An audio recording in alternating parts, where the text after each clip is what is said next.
시간에 드릴 말씀의 제목은요, 성령의 9가지 은사에 관한 해석과 적용입니다. 다 같이 한번 읽어봅시다.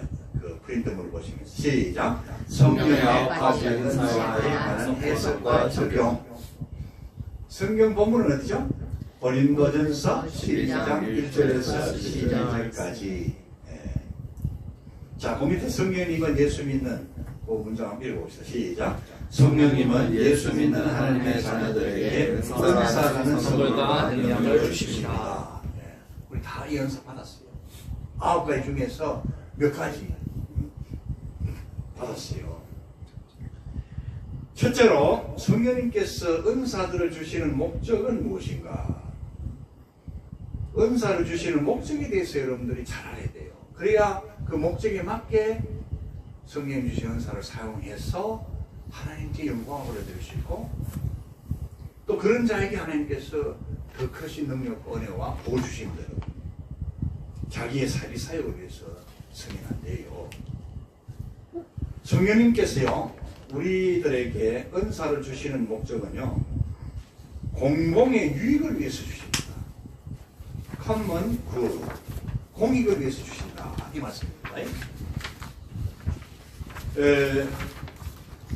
그래서 우리가요, 이 은사들을 받아가지고 하나님의 영광을 위해서 사용해야 되고, 교회와 다른 사람들의 유익을 위해서 사용해야 됩니다. 이해되시죠? 아멘? 네. 자, 그렇게 사용하면 어떻게 한다고요? 하나님께서 매우 기뻐하시고, 또 그런 사람들을 통해서요, 예수 그리스도의 복음이 수많은 사람들에게 전파되게 하시고, 또 하나님께서는요, 성령의 은사와 능력을 그런 사람들에게 더욱 충만하게 부어주십니다. 하나님께서 더 귀하게 사용하시는 거예요. 기억하시기 바랍니다. 그 영어 번역 성경 중에서 NIV, New International Version이라는 영어 번역 성경이 있는데, 거기에 보면은 NIV에 보면요, 번역하면 이렇습니다. 이제 각 사람에게 성령의 나타나심은 공익을 위하여 주어지느니라. 이제 각 사람에게 성령의 나타나심은 공익을 위함이니라. 그런 뜻이에요. 이해가 되시죠? 우리 한글 성경에는 그 해당 구절이 각 사람에게 성령을 나타내심은 유익하게 하려 하심이라 이렇게 되어 있잖아요. 그죠?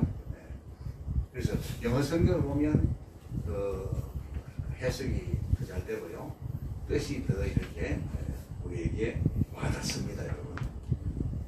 자, 성령님이 은사를 주시는 목적을 잘 기억하시기 바랍니다. 둘째로, 성령의 은사들에 대한 올바른 해석과 적용입니다.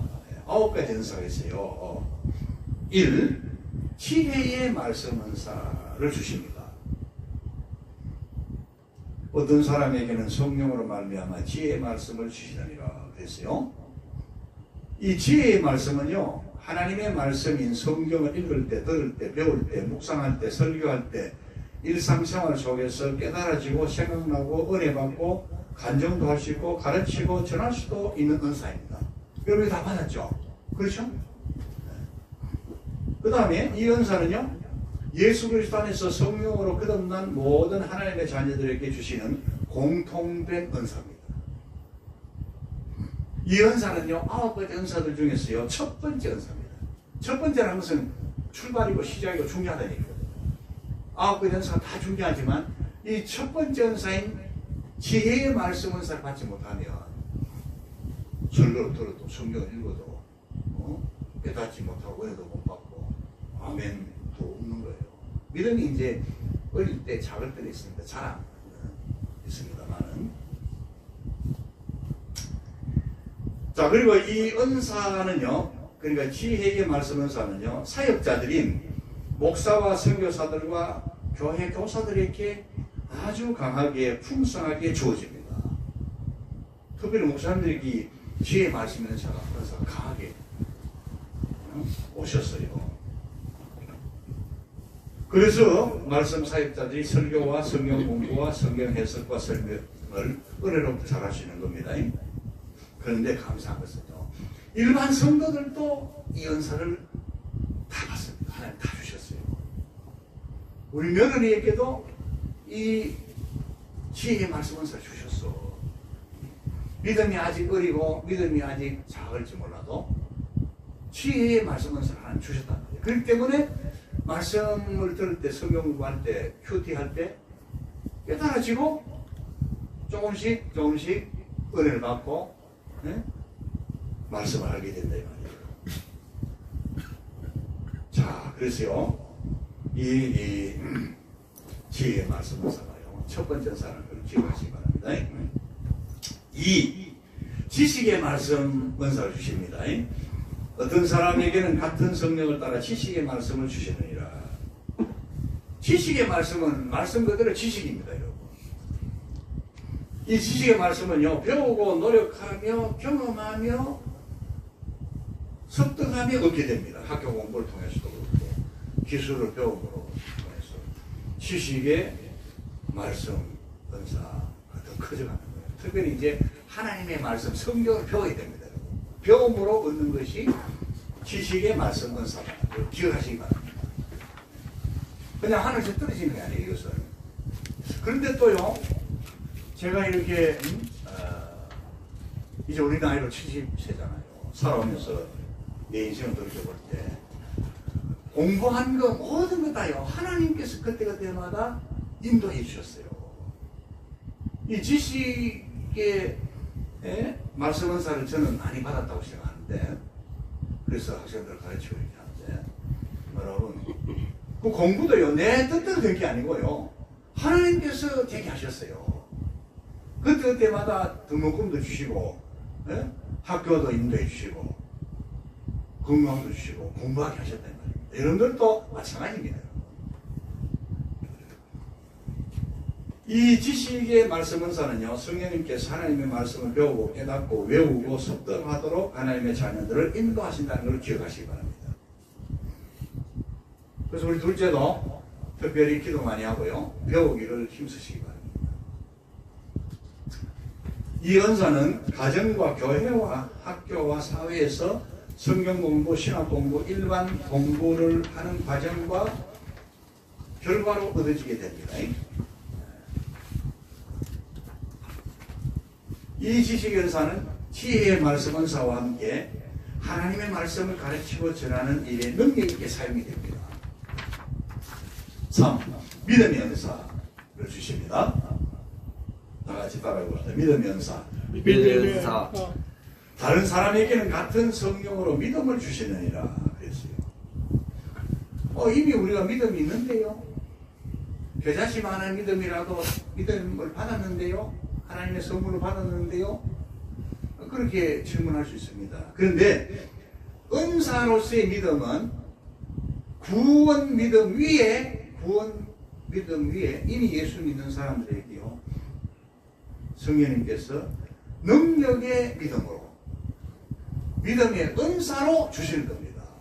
전도사님, 눈 뜨시고, 믿음의 은사. 그러니까 우리가 주의 일 하려면요, 이 믿음의 은사가 있어야 돼요. 구원받은 은사, 구원받은 믿음 가지고만은요, 주의 일 하기 힘듭니다. 구원받은 믿음 위에 성령님의 믿음의 은사, 믿음의 능력을 우리가 또 받아야 됩니다. 자, 그래서 이 믿음의 은사는 구원받은 믿음 위에 더하여 주시는 믿음의 능력, 담대함, 순종과 복종의 실천력, 믿음의 역사를 강하게 해주시는 것이다. 우리가 목사, 선교사, 전도사, 직분자로서 헌신하고 충성하려면 이 믿음의 은사를 받아야 합니다. 근데 똑같은 목사라도요, 어떤 분들을 보면 이 믿음의 은사까지 받아가지고 아주 막 능력 있게 담대하게 주의 일들을 잘 크게 감당하는 분들이 많이 있어요. 어떤 분들은 구원받은 믿음 위에 이 믿음의 은사, 능력을 많이 받아 잘 순종하고 혹은 복종하면서 하나님의 일들을 크게 혹은 잘 감당합니다. 구원받은 우리는 이 믿음의 은사와 능력을 구하고 받아야 능력 있게 살아갈 수 있습니다. 기억하시기 바랍니다. 자, 그 다음에 이제 4. 병 고치는 은사를 주십니다. 따라합니다. 병 고치는 은사. 병 고치는 은사. 어떤 사람에게는 성령으로 병 고치는 은사를 주시느니라. 이 병 고치는 은사는 능력 전도의 수단으로 많이 사용할 수 있습니다. 이 은사는 예수님의 이름과 성령님의 병 고치는 은사로 자신의 병도 고침받고 그리고 병든 사람을 위하여 기도 혹은 안수 기도해 줌으로써 성령의 능력으로 치유하는 은사입니다.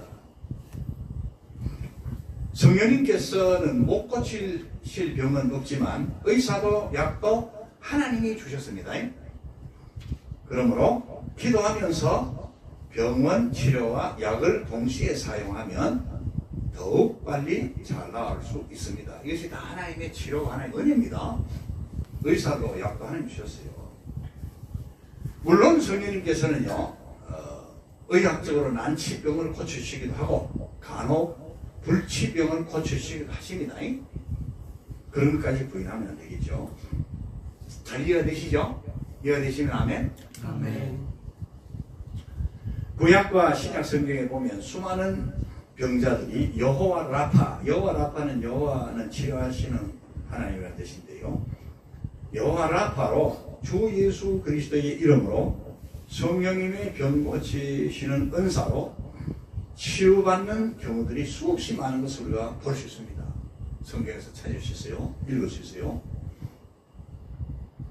이 병 고치는 은사에 관해서는 추후에 기회가 되면 제가 또 세미나를 통해서 많은 신학생들에게 목사님들에게 강의할 생각입니다. 5. 능력 행함의 은사를 주십니다. 어떤 사람에게는 능력 행함을 주시느니라. 능력 행함의 은사는요, 놀랄만한 능력, 미라클러스, 파워스, 경이로운 일들을 수행함, the working of miracles, 경이로운 영향력, the effecting of miracles를 행하는 능력입니다. 이 은사는요, 능력 행하는 은사는요, 보통 사람들이 수행하지 못할 일들이나 경이로운 일들을 행하고 이루어내는 그런 은사입니다. 우리는 기독교 역사상으로 이 은사받아 경이로운 기적 같은 일들을 이루어낸 수많은 분들을 볼 수 있어요. 물론 하나님께서 그들 통해서 역사하셨지만 하나님께 모든 영광을 올려드려야 됩니다. 사람이 한 게 아니에요. 그걸 여러분들이 전제로 기억하시기 바랍니다.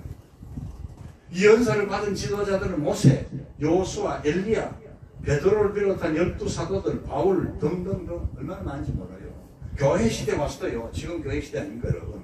마틴 루터, 존 칼빈, 존 웨슬리, 미국의 대부흥사 조나단 에드워드, D.L. 무디, 한국의 조용기 목사 등 그 밖에 엄청나게 많은 주님의 종들이 있습니다. 여러분.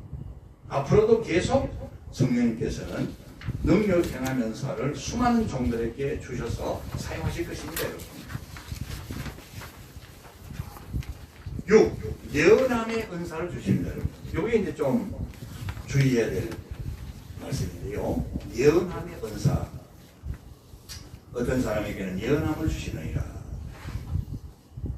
그런데 예언에는요, 프로페시 두 종류가 있습니다. 예언은 영어로 프로페시인데요. 두 종류가 있어요. 이걸 잘 기억해야 돼요. 이걸 잘 구별해야 돼요. 혼돈하는데. 하나는 하나님의 말씀인 성경을 가지고 가르치고 전하는 겁니다. 사람들 앞에서. 사람들에게. 왜? 구약과 신약이 하나님의 언약, 하나님의 약속의 말씀들이거든요. 그 말씀들이 이미 이루어진 것도 많고 지금 이루어진 것도 있고 앞으로 이루어질 것도 많이 있잖아요. 그러니까 성경을 가지고 하나님의 말씀을 가지고 설교하거나 해석해서 가르치거나 전하는 거, 이게 예언입니다. 여러분 아시겠어요? 이게 예언이에요. 그 예언의 뜻입니다. 그 다음에 또 다른 하나의 뜻이 있습니다. 그건 뭐냐면은 우리가 이제 알고 있는 여러분 소위 말하는 예언기도 뭐 예언의 말씀 뭐 이겁니다. 여기서 이제 많은 사람들이 혼돈이 일어나고 또 문제가 발생해요. 이런 예언이 분명히 있습니다. 성경에 있다고 하기 때문에 있습니다. 있는 걸 부정하면 안 돼요. 근데 조심해야 됩니다. 뭐냐면 이 예언, 이런 그 예언의 기도 한다는 사람들이요. 자기 생각이나 혹은 거짓된 예언은 아닌지 분석해봐야 돼요. 생각해봐야 돼요. 기도해봐야 돼요. 성경 말씀에 위배되는 내용들은 아닌지를 잘 살펴보고 실수함이 없어야 돼요. 여러분 우리 주변에요 그런 분들이 있어요. 예언의 은사를 받았는데 이걸 소위 말해서 좀 남발한다든지 자기 생각을 막 섞어가지고 자기 어떤 느낌을 내가지고 막 선포를 해버리면 그게 틀려버리면요 굉장히 큰 문제가 생기잖아요. 시험에 빠지실 거예요. 실종하게 됩니다. 그래서 예언의 은사를 부정하면 안 됩니다. 분명히 인정하는데 기도 많이 하고요. 신중하게 해야 된다. 그리고 하나님의 말씀 성경에 비춰보고 잘못된 게 없는지 살펴보고요. 예언의 말씀을 정말 하게 하실 때도요. 예언을 해드리지만 제가 혹시 제가 사람인지라 잘못 예언될 수도 있으니까 잘 살펴보시면서 지금 저에게 주신 그 말씀이 이건데 예언 받는 사람이고요. 잘 조심하시면서 그렇게 무엇보다 기도 열심히 하시면서 열심히 노력하면서 하나님 잘 섬겨 가라고 그렇게 부탁하는 게 안전합니다. 여러분 알겠어요? 네. 거짓된 예언들은 성경 말씀에 비춰보면 성경 말씀이 맞지 않습니다. 그러므로 잘 판단해서 참된 예언은 받고 성취되면 하나님께 감사하고 주님께 더욱 충성해야 할 것이나 거짓된 예언은 속히 버려야 하며 따라가면 안 됩니다. 거짓된 예언을 따라가게 되면 시험에 빠지고 실족하게 되고 인생을 망치게 된다는 사실을 분명히 알아야 됩니다. 이해되시죠? 예언에는 두 종류가 있다고 했습니다. 기억하십니까? 나중에 또 읽어보세요. 시간만 몇 상 지나갑니다. 7. 영들 분별함의 은사를 주십니다. 자, 영들 분별함. 영들 분별함의 은사는요, 영들을 식별하는 겁니다. Discerning of spirit. 영들을 식별하는 거예요. 왜냐? 성령님의 역사도 있고 악한 영들의 역사가 있기 때문에 그렇습니다. 이걸 구별해야 돼요. 식별해야 돼요. 영들을 분별해야 됩니다. 이게 바로 영들 분별함의 은사입니다. 악한 영들과 이단들과 거짓 선지자들이 특히 오늘날 많이 출현해서 역사하기 때문에 영들 분별함의 은사가 우리에게 꼭 필요하다는 걸 기억하시길 바랍니다. 할렐루야. 8. 각종 방언의 은사를 주십니다. 여기에 사람들이 많이 관심 있잖아요. 방언도요. 여러분 두 종류가 있습니다. 자, 우선 말씀드릴게요. 각종 방언의 은사라는 말씀은 다양한 종류의 방언들, 여러 종류의 방언들, 다른 종류의 방언들을 말함의 은사입니다. 자, 그런데 이 방언에도요 크게 두 종류가 있습니다. 하나는 사도행전 2장에 오순절 성경 강의 때에 사도들과 제자들을 포함해서 약 120명의 성도들이 받았던 그 방언은 외국어 방언입니다. 따라합시다. 외국어 방언. 외국어 방언. 외국어 방언은요 또 두 가지로 해석이 될 수 있어요. 이 방언의 은사, 외국어 방언 은사를 받은 사람들이 전혀 알지 못하던 외국어, 그걸 막 성령님이 역사해가지고 그 방언 은사 받은 사람 통해서 막 그런 은으로 기도하는 거예요. 그러면 그 은혜를 아는 사람들이 그 기도 내용을 알아듣는 겁니다. 이런 경우가 있고, 또 다른 하나의 경우는요, 성령님께서 방언의 은사를 주시는데 그 사람이 막 방언을 기도하는데 듣는 사람의 귀를 하나님 열어주셔가지고 듣는 사람의 마음을 성령이 열어주셔가지고 이해가 되게 하는 거예요. 자기 나라 말을 들리게 해주시는 거예요. 뭐. 순간적으로 그렇죠? 네. 이런 두 가지 해석이 있다는 걸 여러분들이 참고하시기 바랍니다. 자, 그 다음에는요, 어떤 방언이 있느냐, 영적 방언이 있습니다. 이게 고린도전서 12장에 나오는 영적 방언입니다. 오늘날 우리가 일반적으로 하는 은사가, 방언의 은사가 영적 방언입니다. 이 영적 방언은 하늘의 방언으로 세상 사람들이 알아듣지 못하고 방언하는 사람도 통변의 은사를 받지 못하면 자신의 영이 무슨 말을 하는지 모르는 것입니다.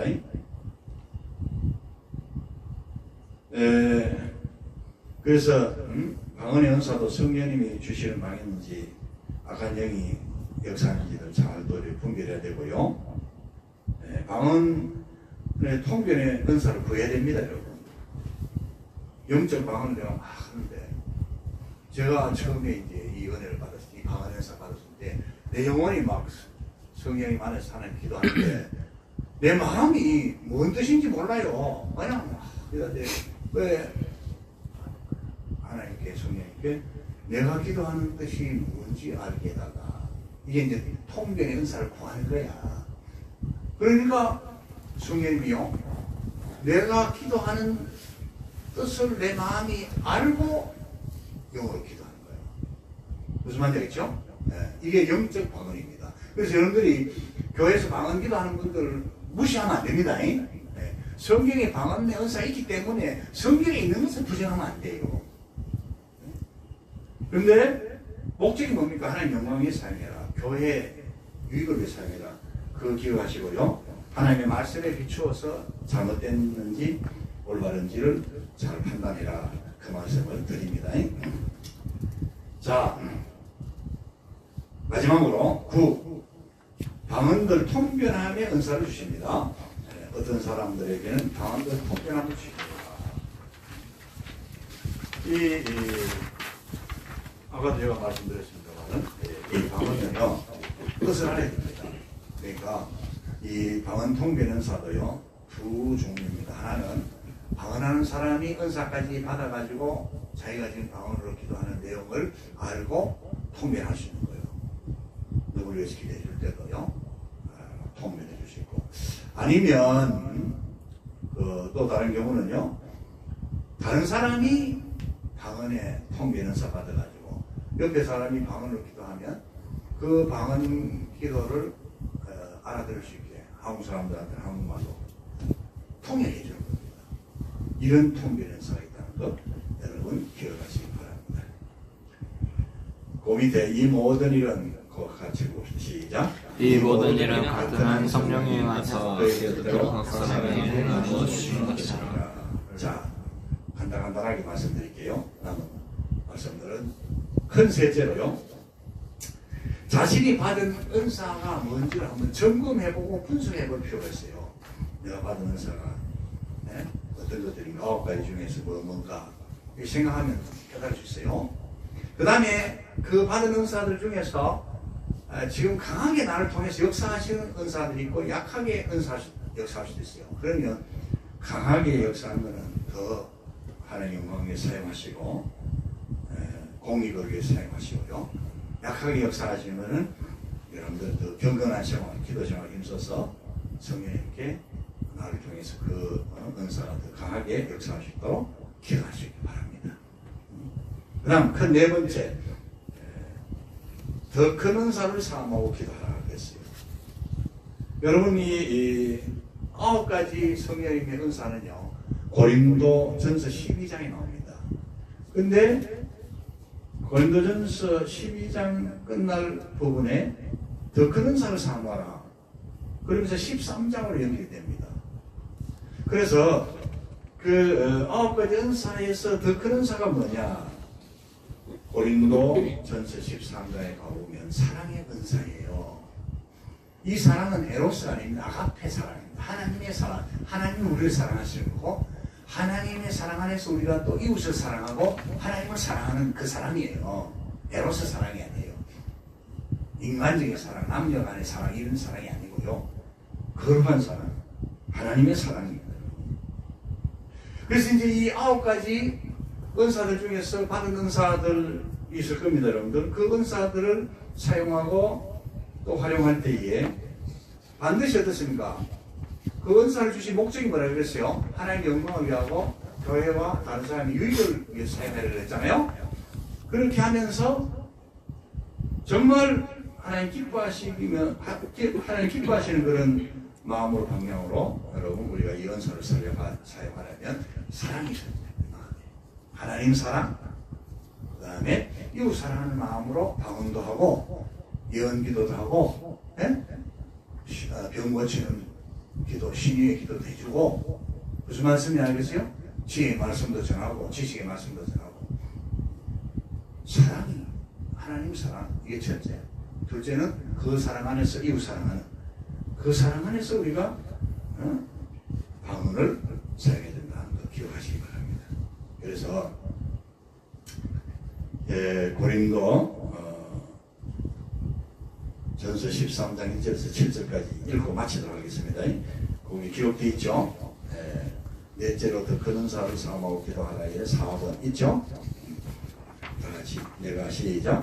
내가 사랑의 방언과 천사의 말을 할지라도 사랑이 없으면 소리나는 구리와 울리는 맹가리가 되고 내가 예언하는 능력에 있어 모든 비밀과 모든 지식을 알고 또 사랑을 믿는 모든 믿음이 있을지라도 사랑이 없으면 내가 아무것도 아니하고 내가 내게 있는 모든 것으로 부족하고 또 불문에는 불사르게 되어줄지라도 사랑이 없으면 내게 아무 유익이 없느니라. 사랑은 오래 참고 사랑은 온유하며 시비하지 아니하며 사랑하지 아니하며 교만하지 아니하며 무례히 행하지 아니하며 자기의 유익을 구하지 아니하며 손해되지 아니하며 악한 것을 생각하지 아니하며 우리에게 기뻐하지 아니하며 진리와 함께 기뻐하고 모든 것을 참으며 모든 것을 믿으며 모든 것을 바라며 모든 것을 견디하리라. 아멘. 결론은 앞에 내용의 요약이니까 잘 요약하시고 또 유인물을 여러분들이 읽어보시기 바랍니다. 이제는 고린도 후서